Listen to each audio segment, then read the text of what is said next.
உங்க current bill ஏறிட்டே போகுதா? கவலை விடுங்க. 100% ஈஸி கிரேட் காப்பர்ல தயாரிக்கப்பட்ட லெவிட் வயர்ஸ் அண்ட் கேபிள்ஸை பயன்படுத்தி உங்க கரண்ட் பில்லை மிச்சப்படுத்துங்க. என்றென்றும் நம்பிக்கையுடன் Levit cables and wires. HiQE campus NEET crash 2026 revision attack. எங்க டீச்சர்ஸ் உங்க டைம்ல இந்தியா ரேட்ல. உடனே ஜாயின் பண்ணுங்க. வெறும் ரூபாய் 4720 மட்டுமே. சிபிஐ வந்து விசாரணையை நேரடியாக தொடங்கிட்டாங்க. களத்தில் விசாரிச்சுட்டு தமிழ்நாடு காவல்துறை போட்ட எஃப்ஐஆரில் முதல் குற்றவாளிகளாக நிர்மல்குமார், அப்புறம் ஆதவர்ஜுனா, அப்புறம் புஷ்யானந்த் மற்றும் இந்த மாவட்ட செயலாளர் மதியழகன் இவங்களாம் எஃப்ஐஆரில் முதல் குற்றவாளியாக போட்டிருந்தாங்க. அதற்கு பிறகு சிபிஐ ஹேக் ஓவர் பண்ணதுக்கு பிறகு சிபிஐயும் வழக்கில் முதல் குற்றவாளியாக இவங்க பேர்லாம் போட்டாங்க. அது கூடுதலாக அடிஷ்னலாக ஒருத்தர் தான் இந்த விசாரணையில் முக்கியமான ஆளை பார்க்கப்படுறது அஜித்குமார். ஆக்டர் அஜித்குமார் கிடையாது. இந்த அஜித்குமார்ங்கிறவர் அந்த வாகனத்தை, பிரச்சார வாகனத்தை ஓட்டி கொண்டு வந்த விஜயினுடைய டிரைவர். நாள் விசாரணை டெல்லியில் இருக்கக்கூடிய சிபிஐ அலுவலகத்தில் நடந்தது. கிட்டத்தட்ட ஒரு 8 மணி நேரம் நடந்திருக்கு. அடுத்த நாள் விசாரணை கிட்டத்தட்ட ஒரு 6 மணி நேரம் நடந்திருக்கு. நிறைய கேள்விகளை, கிடுக்குப்படியான கேள்விகளை அவங்க கேட்டிருக்கிறாங்க. அப்புறம் கூட்டத்துக்குள்ள காரை வந்து நீங்கள் வந்து உள்ளே போனால் மக்கள் தெரிஞ்சு ஓட மாட்டாங்களா? அப்போ ஏன் நீங்கள் தெரிஞ்சு உள்ளே போனீங்க? ஏன் தாமதமாக வந்தீங்க? இதெல்லாம் வந்து அவர்களுக்கு கேட்க கேள்வி. அந்த அஜித்குமார் தரப்பு வாக்குமூலம் தான் ரொம்ப இம்பார்ட்டன்ட். அந்த வேன் அந்த கூட்டத்துக்குள்ள ஓட்ட சொன்னது யார்? விஜய் ஓட்ட சொன்னாரா? இல்ல வந்து நிர்வாகிகள் சொன்னாங்களா?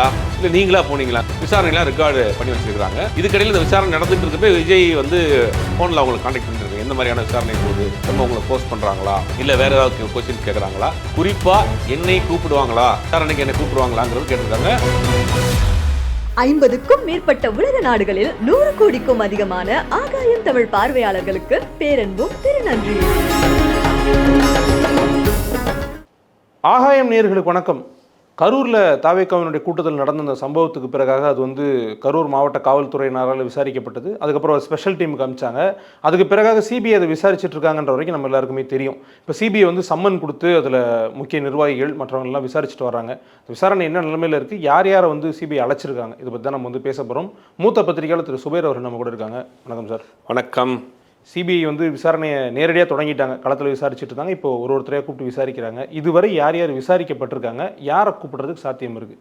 இல்லை, முதல்ல இந்த கரூர் சம்பவத்தை தொடர்ந்து தமிழ்நாடு அரசு ஒரு குழு போட்டது. அவங்க எடுத்து உச்சநீதிமன்றத்தினுடைய வழிகாட்டுதலின்படி ஒரு எஸ்ஐடி போடணும், சிறப்பு புலனாய்வு நடத்தணும்னு அங்கே உச்சநீதிமன்றத்துக்கு போனாங்க. இப்போ எஸ்ஐடியும் போட்டிருக்கிறாங்க. அதுக்கப்புறம் சிபிஐயும் வழக்கு மாற்றப்பட்டது. சிபிஐக்கு வழக்கு மாற்றப்பட்டதுக்கு பிறகு தமிழ்நாடு காவல்துறை போட்ட அந்த ரிப்போர்ட்டு ஃபஸ்ட்டு எஃப்ஐஆர்லாம் இவங்க கையில் சப்மிட் பண்ணிட்டாங்க.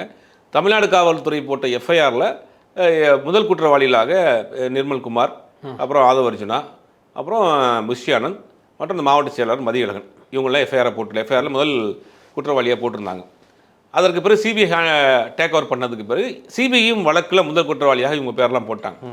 போட்டதுக்கு பிறகு சிபிஐ வந்து என்ன பண்ணாங்கன்னா ஒரு ஸ்பெஷல் ஒரு ஃபோர்ஸ் அவங்க வந்து அங்கே லோக்கலில் வந்து ஃபுல்லாக இன்வெஸ்டிகேட் பண்ணாங்க. அந்த பகுதி நடந்த இடங்களில் இருக்கக்கூடிய ரெசிடென்ட்ஸ், வீடுகளில் இருக்கக்கூடியவங்க, கடை வச்சு நடத்தக்கூடியவங்க, பொதுமக்கள், அந்த மாதிரியான விசாரணைகள் நிறைய நடந்துச்சு. 100கணக்கான பேர்ட்ட விசாரணை நடத்தினாங்க. அதற்கு பிறகு இந்த நிர்வாகிகளையுமே அங்கே கூப்பிட்டு அழைச்சி விசாரணை நடத்தினாங்க. கரூர்லேயே என்ன பண்ணாங்கன்னா அரசு அது ட்ராவலர்ஸ் பங்களாவில் தங்க வச்சு அங்கேருந்து வர சொல்லி எல்லாத்தையும் விசாரணை பண்ணாங்க. அந்த விசாரணை முடிந்ததுக்கு பிறகு விசாரணை முடிஞ்சு டெல்லிக்கு போனாங்க. டெல்லிக்கு போன பிறகு இவங்களுக்கு சம்மன் அனுப்பப்பட்டது. ஆதவர்ஜுனா, புஷ்யானந்த், அந்த கட்சியினுடைய அந்த மாவட்ட செயலாளர் மதியழகன் இவங்களுக்கு நோட்டீஸ் அனுப்பப்பட்டது. அது கூடுதலாக அடிஷ்னலாக ஒருத்தர் தான் இந்த விசாரணையில் முக்கியமான ஆளை பார்க்கப்படுறது அஜித்குமார். ஆக்டர் அஜித்குமார் கிடையாது. இந்த அஜித்குமார்ங்கிறவர் அந்த வாகனத்தை, பிரச்சார வாகனத்தை ஓட்டி கொண்டு வந்த விஜயினுடைய டிரைவர். ஓகே, அவரையும் விசாரணைக்கு அழைச்சிருக்கிறாங்க. அது மட்டும் இல்லாத மாவட்ட கலெக்டர், அப்புறம் எஸ்பி இவங்களும் அந்த சம்பந்தமாக அது எதிர்த்தரப்பு ஆட்களாக விசாரணைக்கு அழைக்கப்பட்டாங்க. முதல் நாள் விசாரணை டெல்லியில் இருக்கக்கூடிய சிபிஐ அலுவலகத்தில் நடந்தது. கிட்டத்தட்ட ஒரு 8 மணி நேரம் நடந்திருக்கு. அடுத்த நாள் விசாரணை கிட்டத்தட்ட ஒரு 6 மணி நேரம் நடந்திருக்கு. நிறைய கேள்விகளை, கிடுக்குப்படியான கேள்விகளை அவங்க கேட்டிருக்கிறாங்க. உங்களை ஏன் நீங்கள் வந்து 1 கிலோமீட்டருக்கு முன்னாடியே உங்களை வந்து ஸ்டாப் பண்ணியிருக்கிறாங்க, கூட்டம் அதிகமாக இருக்குது, போகாதீங்க, இங்கேயே நடத்துங்கன்னு சொன்னாங்க. அதே மீறி ஏன் நீங்கள் போனீங்க? அப்புறம் கூட்டத்துக்குள்ளே காரை வந்து நீங்கள் வந்து உள்ளே போனால் மக்கள் தெரிச்சு ஓட மாட்டாங்களா? அப்படி ஏன் நீங்கள் தெரிஞ்சு உள்ளே போனீங்க? ஏன் தாமதமாக வந்தீங்க? இதெல்லாம் வந்து அவர்களுக்கு கேட்ட கேள்வி. இல்லை, அவங்க சொன்னாங்க எங்களுக்கு வந்து உடனே அவங்க இடத்த விட்டு போக சொன்னாங்க அப்படின்னு. இது நிறைய மாறி மாறி இவங்க தரப்பு அவங்க தரப்புலையும் கேட்டிருக்காங்க. இதில் முக்கியமான விஷயம் என்னென்னா அந்த அஜித்குமார் தரப்பு வாக்குமூலம் தான் ரொம்ப இம்பார்ட்டன்ட்னு பார்க்குறாங்க. அது ஓட்டுநர் சொன்னது. ஆமாம், அவர் என்ன பண்ணுறாங்கன்னா அந்த வேன் வந்து உள்ளே வருது, கூட்ட நெரிசலை விலகிக்கிட்டு தான் வேன் உள்ளே போகுது. அப்போ இந்த ஒரு சைடாக வந்து மக்கள் வந்து பிரிகிறாங்க. அதில் தள்ளுமுள் ஏற்பட்டு தான் மெயின் ஆச்சு.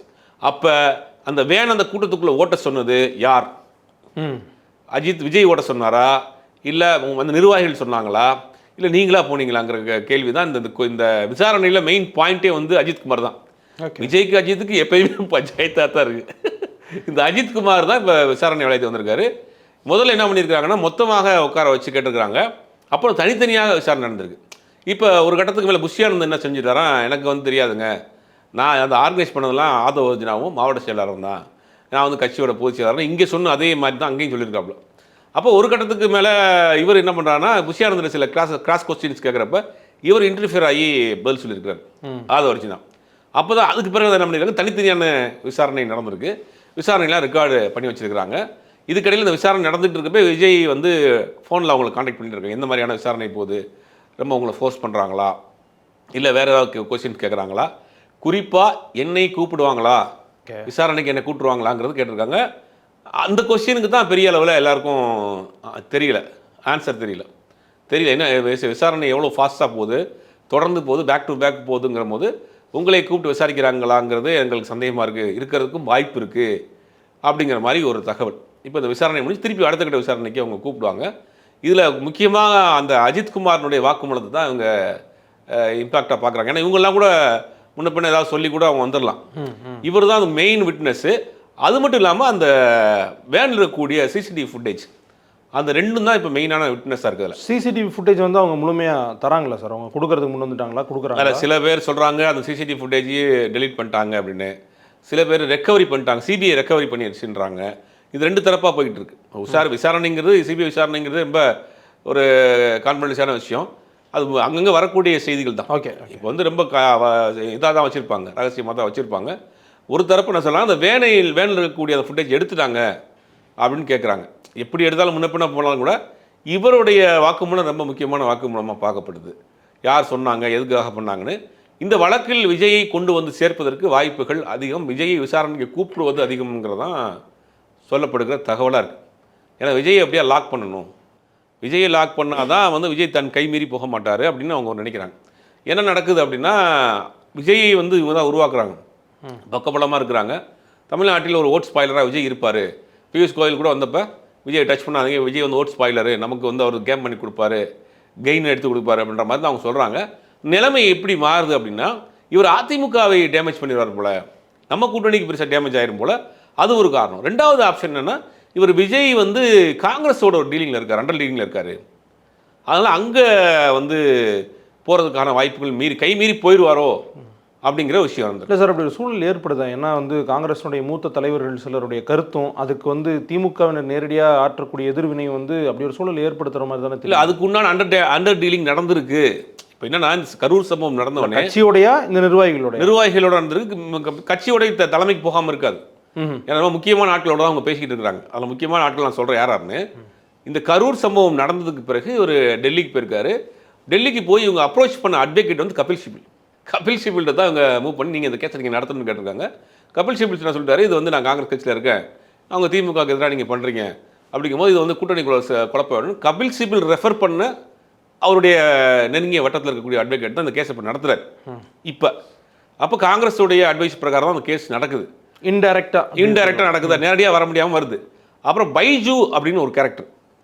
இந்த பைஜு அப்படிங்கிறவர் யாருன்னா, ராகுல் காந்திக்கு மிக நெருக்கமானவர். ஒரு கட்டத்தில் அவர் வந்து ஒரு செக்யூரிட்டி மாதிரி, பாடி கார்டு மாதிரி, ஒரு செக்ரட்டரி மாதிரி எல்லா வகையிலும் இருந்தவர். அப்போ நெருங்கி போய் ஒரு கட்டத்தில் ராகுல் காந்திக்கு மிகப்பெரிய ஒரு நெருக்கமான நபராக, ஒரு மனசாட்சியாக இருக்கக்கூடிய நபர் தான் இந்த பைஜு.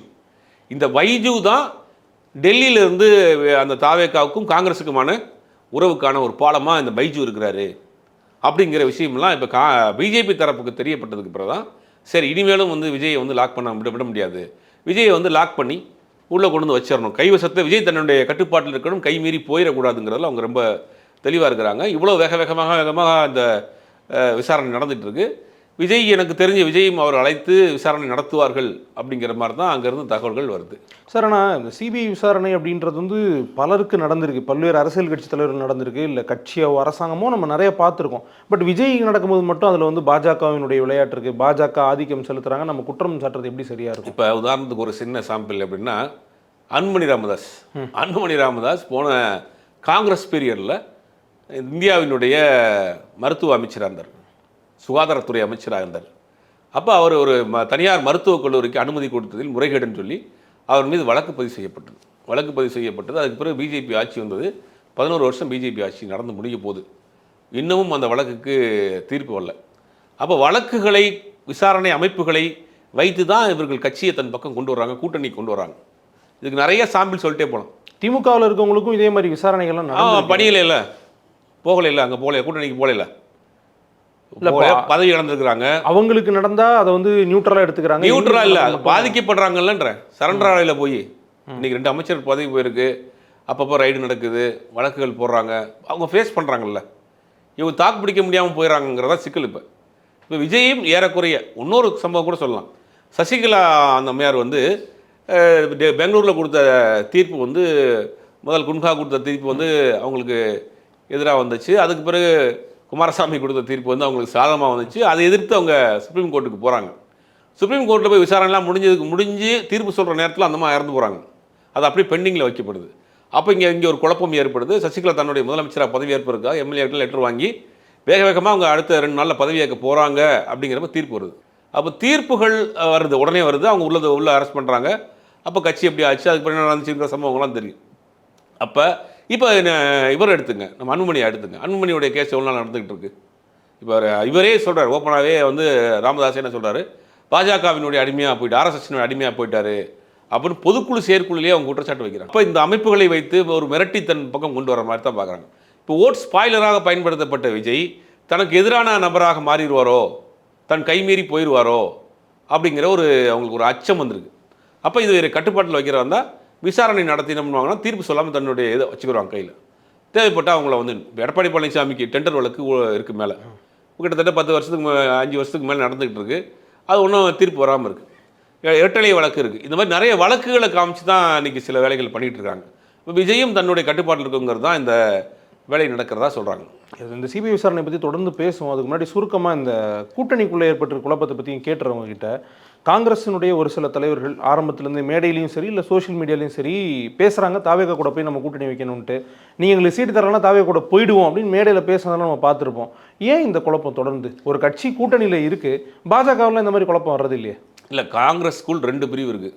ஒரு பிரிவு வந்து திமுக ஆதரவு பிரிவு, ஒரு பிரிவு திமுக எதிர்ப்பு பிரிவு. ஒரு பிரிவு வந்து திமுக எதிர்ப்பு பிரிவுங்கிற ஏறக்குறைய சங்கி பிரிவு தான்.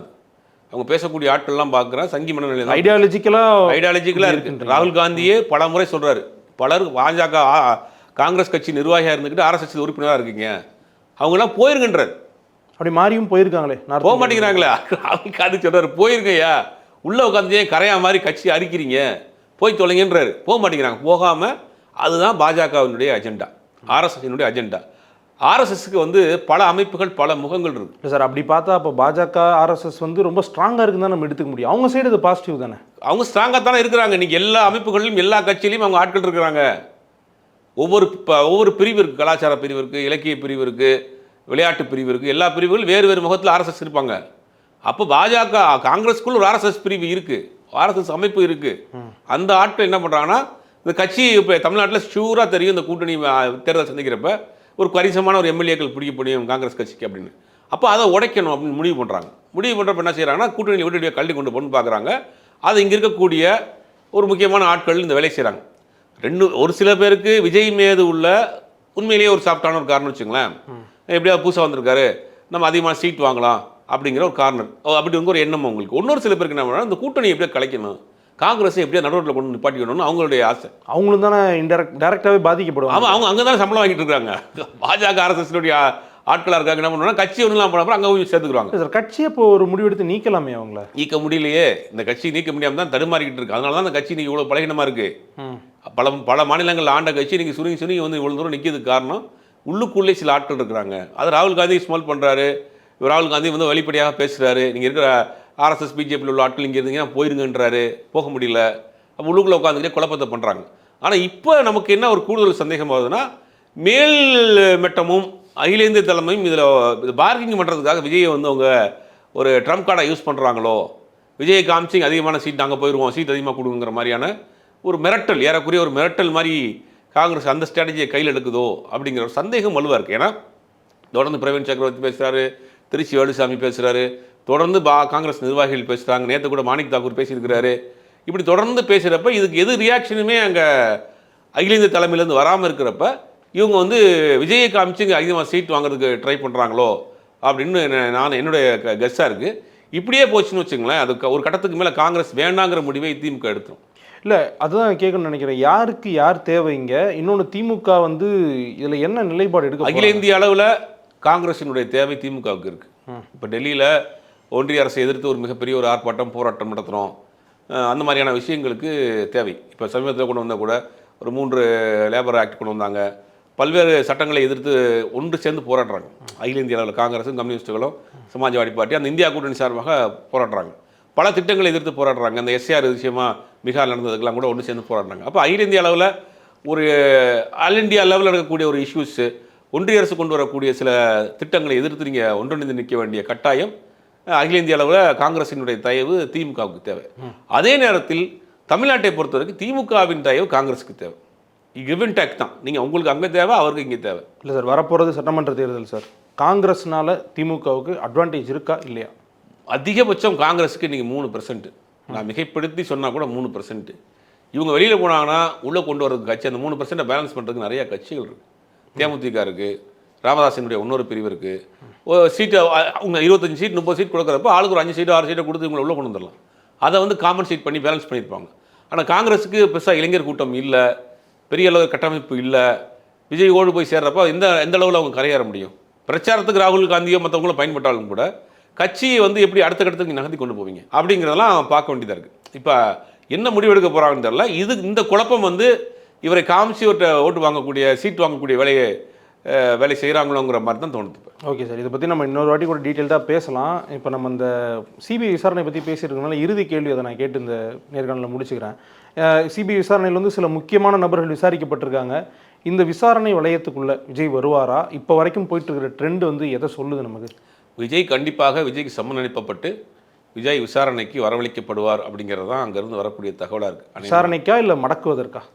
விசாரணை பண்ணி மடக்குவதற்கு, விசாரணை நடத்தி மடக்குவதற்கு விஜய் தன் கட்டுப்பாட்டில் எடுக்கிறதுக்கு இவங்க அந்த வேலையெல்லாம் செய்கிறாங்க. கண்டிப்பாக விஜய் வந்து விசாரணைக்கு போவாருங்கிற மாதிரி தான் தெரியுது.